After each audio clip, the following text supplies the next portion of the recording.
শুধু গুনাহ গুনাহ গুনাহ। একদিন রাস্তা দিয়া চলতেছে, হঠাৎ করে দেখে একটা কুকুর পানির পিপাসায় কান্না করে। গুনাহগার মহিলা কুকুরের দিকে তাকাইয়া মায়া লাগছে, কুকুরের যদি একটু পানি পান করায় দিতাম মনে হয় কুকুরের কলিজা ঠান্ডা হতো। অন্তরে মায়া, দৌড়াইয়া গেল কোথায় পানি পাই। এক জঙ্গলের ভেতরে গিয়া পানির কূপ দেখিয়া দেখে পানি উঠাবার পাত্র নাই, অনেক নিচে। মহিলা চিন্তা করলো কূপের থেকে পানি উঠাবো কিভাবে, মাথায় ছিল বড় ওড়না পেঁচানো।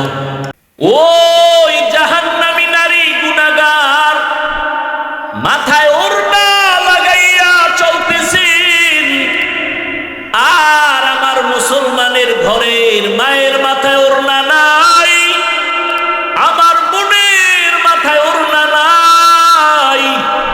ওড়নাওয়ালারা ওড়না বানাইছে মাথায় পরার জন্য, আর এরা গলায় পরে ফ্যাশন। ঠিক নি?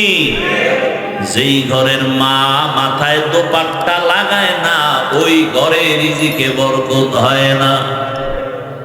ওই মহিলা ওড়না খুলছে আর পায়ে ছিল মুজা চামড়ার, ওই মুজার সাথে গিরা লাগায় পানি উঠাইয়া কুকুরের দৌড়ায় গিয়া পান করায় দিছে। সাথে সাথে গাইবি আওয়াজ